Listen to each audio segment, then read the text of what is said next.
আসসালামু আলাইকুম। আশা করছি তোমরা যে যেখান থেকে ভিডিওটা দেখছো সকলেই বেশ ভালো আছো। তোমরা যারা এইচএসসি পরীক্ষার্থীরা রয়েছো তোমাদের জন্য কিন্তু আজকে বাংলা সেকেন্ড পেপারের যে ব্যাকরণ অংশ রয়েছে সেই ব্যাকরণ অংশের কিন্তু ফুল একটা সাজেশন নিয়ে এসেছি। আশা করা যাচ্ছে যে তোমরা যদি এই সাজেশনটা ফলো করো ইনশাআল্লাহ তোমাদের এখান থেকে কমন চলে আসবে। তো দেখো প্রতিটা বিষয় নিয়ে এখানে আলোচনা করা হবে। তো ফার্স্ট থেকে লাস্ট পর্যন্ত একটু স্কিপ না করে তোমরা অবশ্যই পুরো সাজেশনটা দেখে যাবে। তো দেখো বাংলা দ্বিতীয় পত্রের ক্ষেত্রে তোমরা সকলেই জানো যে ব্যাকরণ অংশের ক্ষেত্রে আমাদের অথবা বলে একটা অংশ থাকে, মানে আমরা একটার বদলে আরেকটা অ্যান্সার করতে পারি। তো দেখো আমাদের প্রথমেই থাকে উচ্চারণের নিয়ম, অথবা থাকে আমাদের শব্দের উচ্চারণ। তো বেশিরভাগ মানুষই কিন্তু আমাদের উচ্চারণ যেটা আমাদের লিখতে হয় সেখান থেকে বেশি লিখে, তার কারণ হচ্ছে এখান থেকে আমরা অল্প সময়ে বেশি নাম্বার পেতে পারি।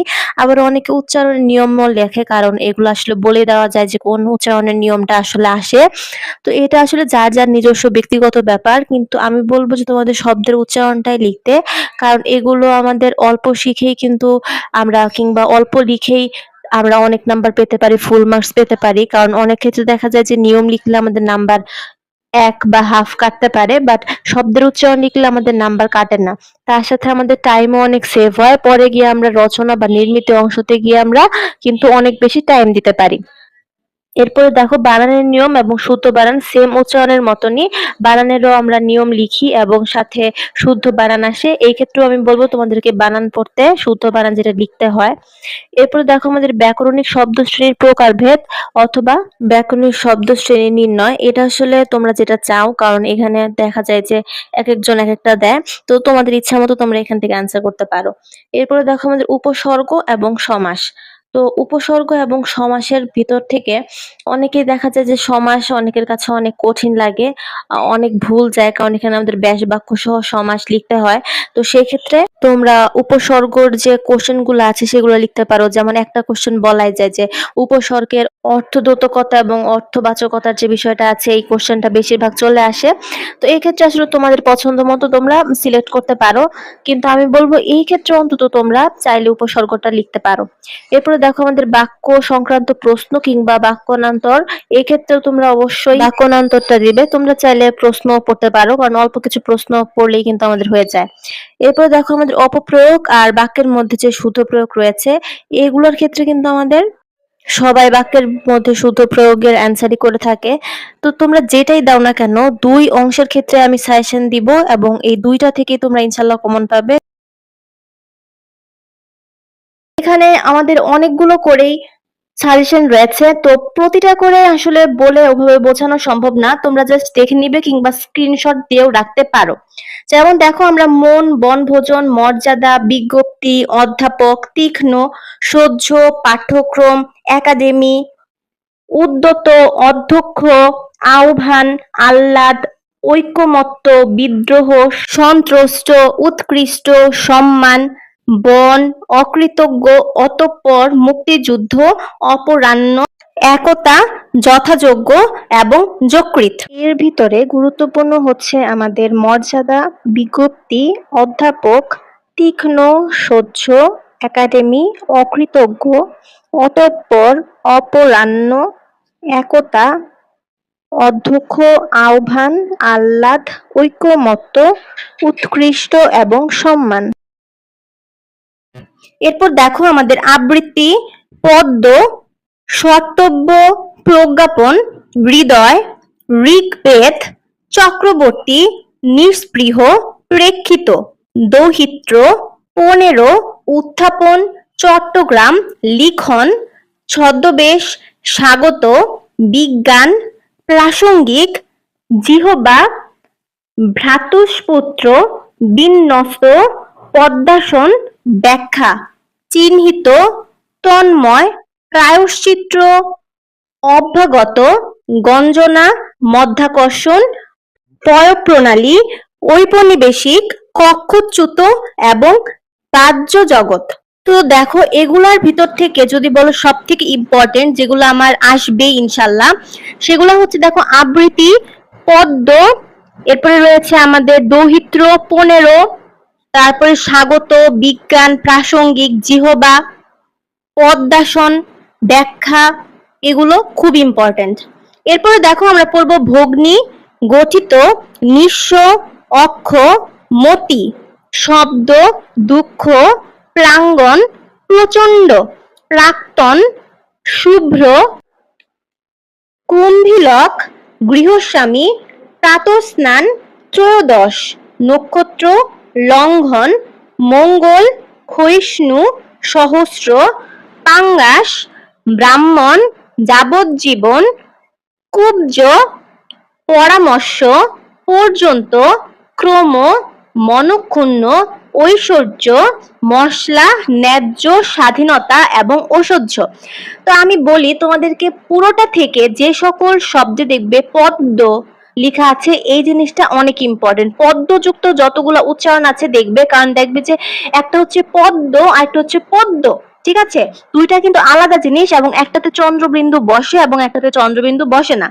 তারপর দেখো এখান থেকে কিন্তু আমাদের অক্ষ, তারপর আমাদের দুঃখ, প্রচন্ড, গৃহস্বামী, প্রাতঃস্নান, নক্ষত্র, ক্ষয়িষ্ণু, ব্রাহ্মণ, যাবজ্জীবন, পর্যন্ত, মনক্ষুণ্ণ, ঐশ্বর্য, স্বাধীনতা, অসহ্য, এগুলো সব থেকে বেশি ইম্পর্টেন্ট। এবং আমি বলি যেগুলোতে তোমরা দেখবে ওই ওই অক্ষরটা যেটাতে রয়েছে সেটা কিন্তু অনেক ইম্পর্টেন্ট। তো এগুলা যুক্ত তোমরা দেখবে। তো এই হচ্ছে আমাদের উচ্চারণের সাজেশন। উচ্চারণ থেকে কিন্তু আমাদের এই কয়েকটা যদি পড়ে আসতে পারো তাহলে কিন্তু তোমাদের আর কোনোটা নিয়ে চিন্তা করার দরকার নেই, কারণ আমার এখান থেকে ইনশাল্লাহ কমন পড়বে। তো দেখো তোমরা যারা নিয়ম লিখবে তাদের জন্য অধ্বনি উচ্চারণের 5টি নিয়ম, এ ধ্বনি উচ্চারণ, ব ফলা উচ্চারণের 5টি নিয়ম, ম ফলা এবং জ ফলা উচ্চারণের 5টি নিয়ম লিখো। এই 5টা থেকে আমাদের কোশ্চেন আসে। বিশেষ করে এ ধ্বনি উচ্চারণের 5টি নিয়ম, এটা কিন্তু আমাদের সব থেকে বেশি গুরুত্বপূর্ণ। তো এখানে তোমাদেরকে যে সকল বানানগুলো দেখানো হবে এগুলো যদি তোমরা পড়ে যাও তাহলে কিন্তু তোমাদের ইনশাল্লাহ কমন পড়ে যাবে। তো তোমরা অনেকে বানান যে শুদ্ধিকরণ থাকে তোমরা সেগুলো অ্যান্সার করো, আবার অনেকে আছে যারা কোশ্চেন অ্যান্সার করে। তো দুইটাই এখানে থাকবে, তোমরা যদি এই দুইটা পড়ো তাহলে কিন্তু তোমাদের জন্য এনাফ। তো দেখো আমাদের এখানে অশুদ্ধ বানান শুদ্ধ বানান দুটাই দেওয়া হয়েছে, তোমরা এখান থেকে জাস্ট পড়ে যাবে। যেমন দেখো আমাদের সত্তা, পোস্টমাস্টার, বিদুষী, ইতিমধ্যে, শিরচ্ছেদ, আইনজীবী, মূর্ছনা, উচ্ছ্বাস, দৈন্যতা, সান্ত্বনা, অতিথি, বিভীষিকা, বাঙালি, অহোরাত্রি এবং অনুসূয়া।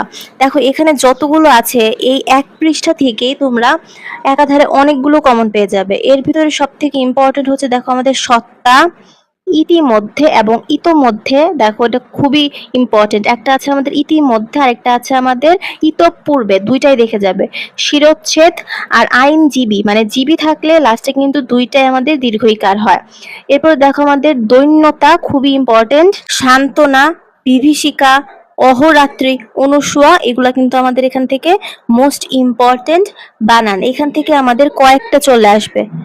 তো দেখো এরপর আমরা পড়ব সম্বর্ধনা, কথোপকথন, সুস্বাগত, ন্যূনতম, পুরস্কার, আবিষ্কার, সরস্বতী, বুদ্ধিজীবী, পিপীলিকা, জ্যৈষ্ঠ, লজ্জাস্কর বা লজ্জাকর যেটা, পৈতৃক, প্রতিযোগিতা, প্রজ্বলন, অত্যন্ত, সমীচীন, নিশিথিনী, মনঃপূত, দিবারাত্র, কৃত্তিবাস এবং ফটোস্টেট। তো এখান থেকে আমাদের ইম্পর্টেন্ট হচ্ছে কথোপকথন, সুস্বাগত, ন্যূনতম, পুরস্কার, সরস্বতী, জ্যৈষ্ঠ, লজ্জাকর, পৈতৃক, প্রজ্বলন, সমীচীন, নিশিথিনী, দিবারাত্রি, কৃত্তিবাস।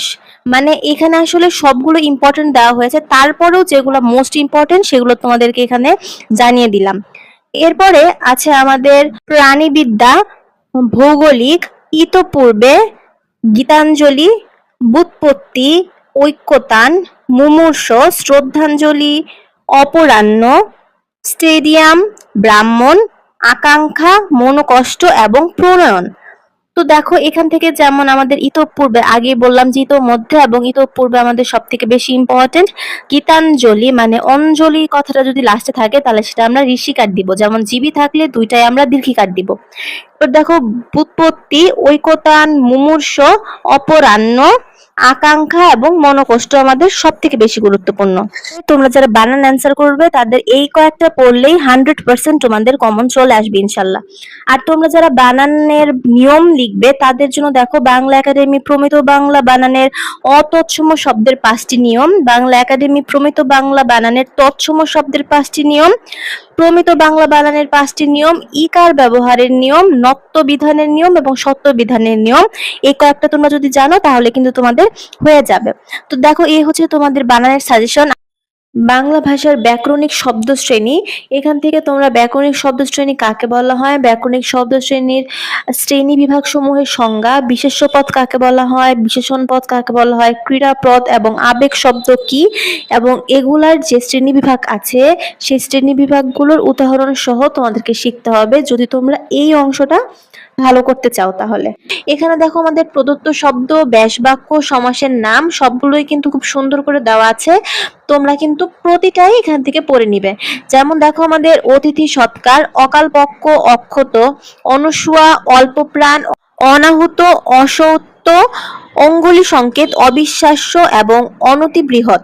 তো এখানে যে ব্যাস বাক্য এবং সমাসের নাম এগুলো তোমরা দেখে নিবে, আলাদা করে আমি বলছি না। তোমাদের এগুলো দেখে নেওয়ার জন্য তো আমি প্রতিটা স্লাইড শেষে আমি বলার পরে তোমাদেরকে 10 সেকেন্ড বা 5 সেকেন্ড করে টাইম দিব, সেই টাইমটাতে তোমরা জিনিসগুলো দেখে নিবে।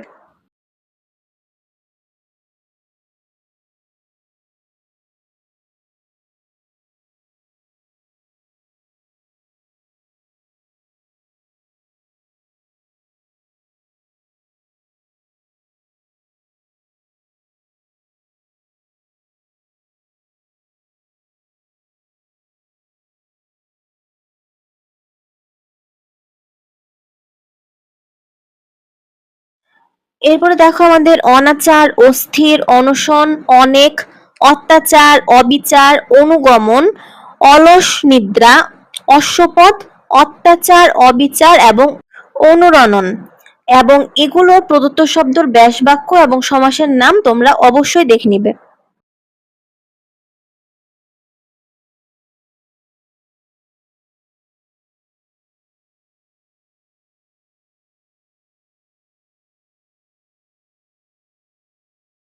তো আমি কিন্তু তোমাদের শুধুমাত্র প্রদত্ত শব্দগুলো বলে দিচ্ছি, তোমরা ব্যাস বাক্য এবং সমাসের নাম দেখবে। তো এখনের প্রদত্ত শব্দগুলো হচ্ছে আমাদের অপর্যাপ্ত, অকাতর, অপরাহ্ন, অহোরাত্র, অহিনকুল, অতীন্দ্রিয়, অনাসক্ত, অনৈক্য, অতিমাত্রা, অতিমাত্র এবং অনুরূপ। এখান থেকে প্রতিটি ব্যাস বাক্য এবং সমাসের নাম তোমাদের দেখে নেওয়া কিন্তু আবশ্যক। তো এখন দেখো আমাদের এরপরের প্রদত্ত শব্দগুলো রয়েছে অমানুষ, অকাল, অনিবার্য, অরুণ রাঙা, আয়কর, আমরা, আজকাল, আম কুড়ানো, ৮০-২০, আপদমস্তক এবং আমূল। তো এই স্লাইডটা কিন্তু আমাদের মোস্ট ইম্পর্টেন্ট, এই স্লাইডটা তোমাদেরকে অবশ্যই দেখতে হবে। এরপরে রয়েছে আমাদের আকর্ণ, আলুনি, আটষাট, আমরণ, আকণ্ঠ, আদিগন্ত, আরক্তিম, আয়তলোচন, ইন্দ্রজিৎ, ঈগল পাখি এবং উপজেলা। তো দেখো প্রথমের স্লাইডগুলোর থেকে আমাদের লাস্টের স্লাইডগুলো কিন্তু বেশি ইম্পর্টেন্ট। তো তোমাদেরকে কিন্তু এগুলো একটু ভালো করে দেখে যেতে হবে, কারণ এখান থেকে কিন্তু আমাদের ইনশাল্লাহ কমন পড়ে যাবে।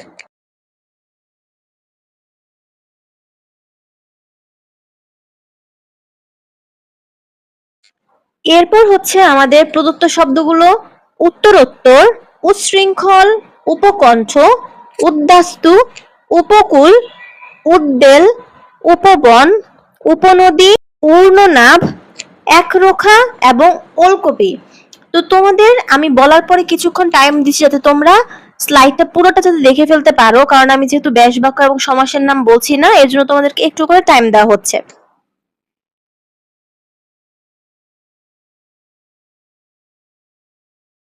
ওকে, এরপর দেখো তোমাদের করপল্লব, পলের গান, কচুকাটা, কোলাকুলি, কুসুম কোমল, কানাকানি, কবিগুরু, কাজল কালো, কালান্তর, কৃত্তিদাস এবং ক্ষীণজীবী। এই কয়েকটা কিন্তু আমাদের জন্য অনেক ইম্পর্টেন্ট, তোমাদেরকে এগুলো অবশ্যই দেখে যেতে হবে।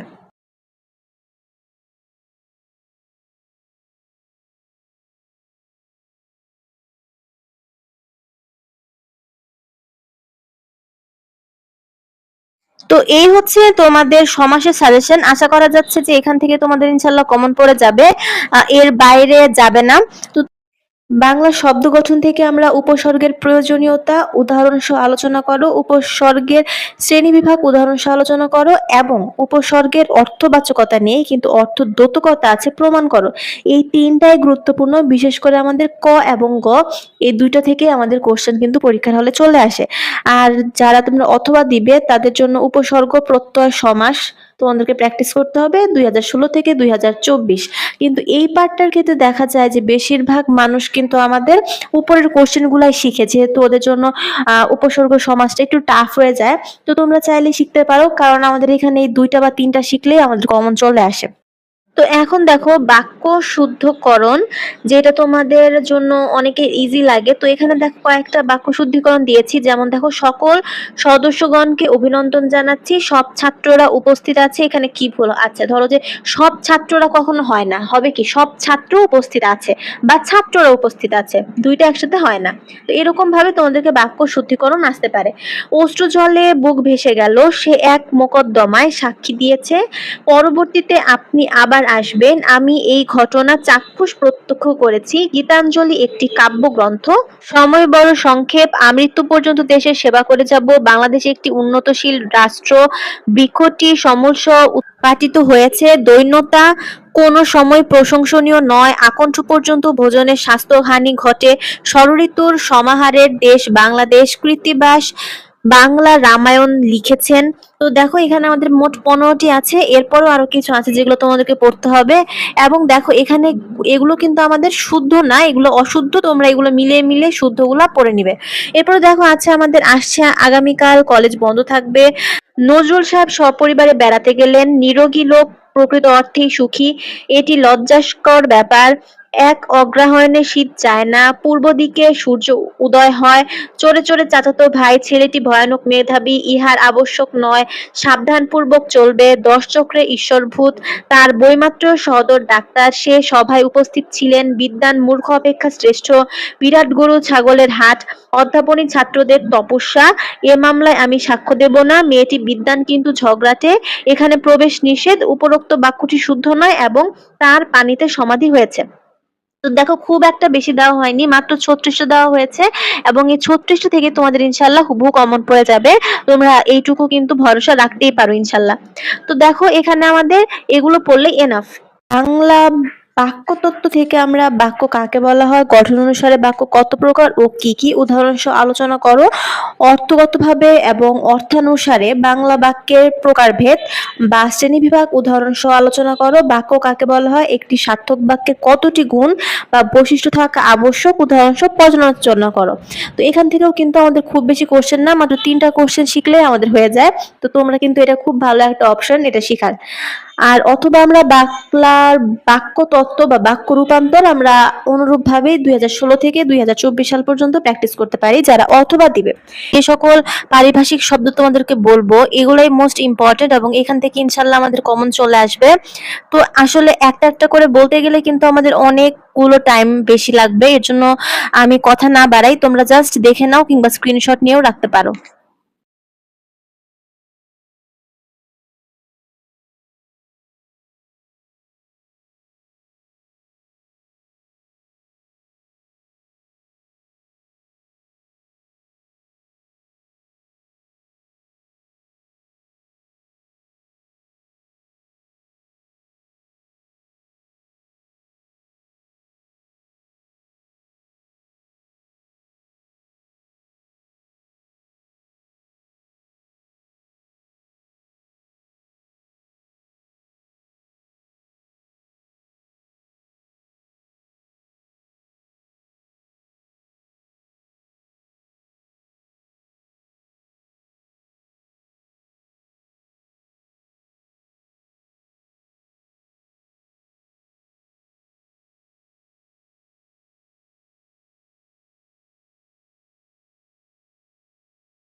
তো দেখো এখানে কিন্তু আমাদের বেশ কিছু সাজেশন দেওয়া হয়েছে এবং এখান থেকে ইনশাআল্লাহ তোমাদের কমন পড়ে যাবে। তো তোমাদের যদি আর কোনো কোশ্চেন থাকে অবশ্যই কমেন্ট বক্সে কমেন্ট করতে ভুলে যেও না। তো আজকে এই পর্যন্তই। দেখা হবে ইনশাআল্লাহ পরবর্তী কোনো ভিডিওতে। সেই পর্যন্ত তোমরা সকলে সুস্থ থাকো, ভালো থাকো। আসসালামু আলাইকুম।